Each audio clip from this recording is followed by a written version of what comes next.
मेरा नाम साक्षी है। मैं रांची झारखंड की रहने वाली हूँ और थैलेसीमिया से पीड़ित हूँ। सरकार से हम सब बच्चों की तरफ से बस एक ही गुजारिश करना चाहूँगी, हमें गोद ले लीजिए। हमारे खर्चों को समझिए। जो 1000 पेंशन आप हमें देते हैं वो पिछले 1 महीने से हमारे पास अभी तक आई भी नहीं है। वो पेंशन स्थगित हो चुकी है और इसके पीछे पता नहीं क्या कारण है। हम बच्चों को समय से ब्लड नहीं मिल पाता है, ब्लड की शॉर्टेज हो जाती है। ऐसे तो नदीम सर अक्सर डोनेशन कैंप्स लगाते रहते हैं, सरकार भी लगाती रहती है, बट फिर भी ब्लड डोनेशन में बहुत कमी हो जाती है और बच्चों को ब्लड नहीं मिल पाता समय से। बच्चों के लिए टेस्ट का आयोजन करिए, जो फेरेटिन, LFT, RFT, उनकी एक रूटीन चेकअप होनी चाहिए। वो किसी भी अस्पताल में अपना इलाज कराएं, या सदर में कराएं या रिम्स में कराएं, एक रूटीन चेकअप होना चाहिए। जैसे की तरह आपने सदर में एक स्पेशलाइज्ड वार्ड बनाया है थैलेसीमिया के लिए, रिम्स में भी आप ये चीज़ को लागू करिए। एक specialised ward thalassaemia, haemophilia, sickle cell जैसे पेशेंट्स के लिए कर सकते हैं हम लोग। अच्छा खासा स्पेस है उनके पास और ब्लड बैंक भी उनका है, तो ब्लड डोनेशन, बच्चों की दवाइयों में हमारी सपोर्ट कर सकते हैं।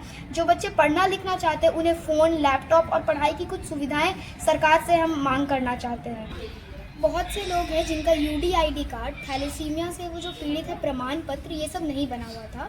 तो बहुत से लोगों ने मुझसे पूछा कि ये कैसे बनेगा, तो मैंने बताया अगर आप रांची जिला से हैं तो सदर हॉस्पिटल जा कर के आप बोलेंगे कि मुझे UDID कार्ड बनाना है, तो उसके लिए आपकी बीमारी का कागज़ होना चाहिए, पूरा फ़ोटो और आधार कार्ड, और बच्चे का सिग्नेचर चाहिए, और उससे वो आपका UDID बनाते हैं, जिससे आपको एक सर्टिफाइड परसेंटाइल मिल जाती है। अगर आप आगे किसी भी चीज़ में प्रिपरेशन कर रहे हैं, मेडिकल के या इंजीनियरिंग फील्ड में या किसी भी फील्ड में, तो कुछ आरक्षण आपको PWD के तहत मिलता है, UDID या थैलेसीमिया के कार्ड से। उसमें अगर 40% एवब होता है तो आपको ज़रूर मिलता है। ये बताओ। तो मैं धन्यवाद दूंगा लहू बोलेगा संस्थान को, जिसमें मेनली जो नदीम जी का कार्य मैंने देखा, उस क्रम में ये इनकी अच्छी पहल है। पहले हमको लगता है कि फर्स्ट टाइम होगा जिसमें कि हम शरीक हुए होंगे थैलेसीमिया डे जिसको बोलते हैं, उसको मनाने के लिए, जो एक्चुअली 8 मई को मनाया जाता है। तो उसके पूर्व संध्या पर उन्होंने इस पर परिचर्चा रखी है।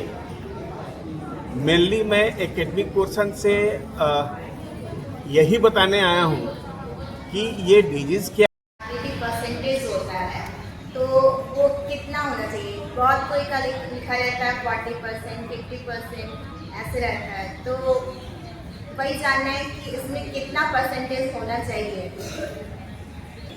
वो एक्यूरेसी में नहीं है। किसी का पहले 75 दे दिया गया, किसी का 45 है, किसी का 55 है, लेकिन 40 से ऊपर जिसका दिव्यांगता का सर्टिफिकेट है, वो उस रूप में उनको सुविधाएं मिलती हैं भारत सरकार से या राज्य सरकार से। क्या है और एक्चुअली थैलेसीमिया डे का थीम क्या है?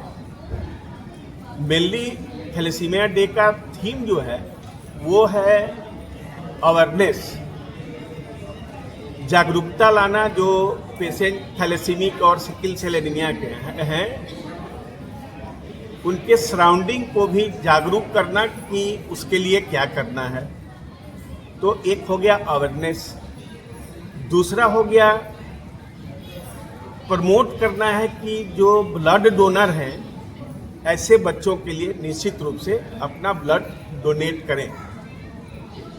तीसरा है एम थैलेसीमिया डे मनाने का, जिसमें कि उसके पेशेंट को और फैमिलीज को, जो भी उसका है, उसको सपोर्ट करना।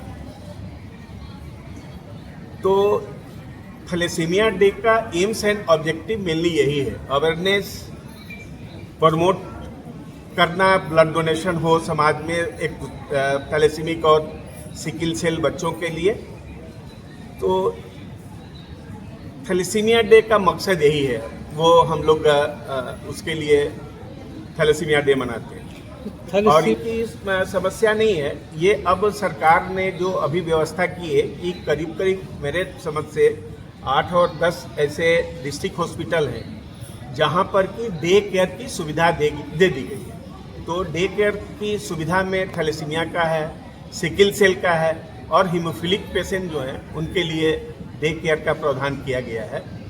तो जहाँ तक आपने प्रश्न किया कि सदर अस्पताल रांची में हीमेटोलॉजिस्ट की जो भी हीमेटोलॉजी की समस्या तो है स्टेट में, लेकिन डे केयर वाली समस्या जो थैलेसीमिक बच्चे हैं, सिकल सेल के पेशेंट हैं या हीमोफिलिक पेशेंट थे, उनकी समस्या के लिए राज्य में करीब 8 से 10 सेंटर डे केयर खोल दिए गए हैं, जहां वो एडवांटेज ले सकते हैं वैसे बच्चे।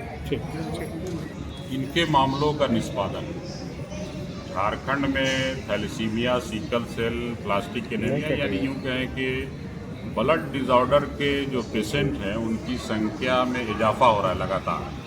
हम ब्लड ऑर्गेनाइजेशन जो पूरे राज्य भर को कोऑर्डिनेट करते हैं, उनके अनुमान से लगभग 11,000 प्लस संख्या ऐसे लोग, और असेंबली में ही जानकारी मिला कि ये 11,000 से संख्या लाख में भी हो सकती है।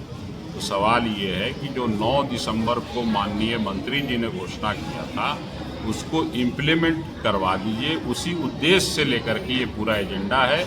एक दूसरा 60 बच्चे का बोन मैरो ट्रांसप्लांट मैच हो गया है, वो आज भी इंतज़ार कर रहे हैं। और अगर एक सर्टेन पीरियड यानी एज के अनुसार, क्योंकि 0 से 12 साल तक के ही बच्चों का बोन मैरो ट्रांसप्लांट हो सकता है, जिन बच्चों का 12 साल से प्लस हो जाएगा वो फिर ट्रांसप्लांट नहीं हो पाएगा।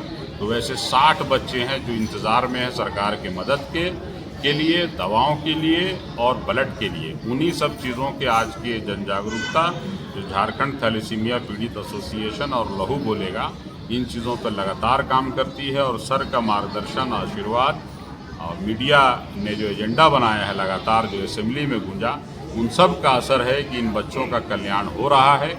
कई और चीज़ों में संवेदनशीलता की ज़रूरत है जिस पर तेज़ी से पहल होकर इनका रिजल्ट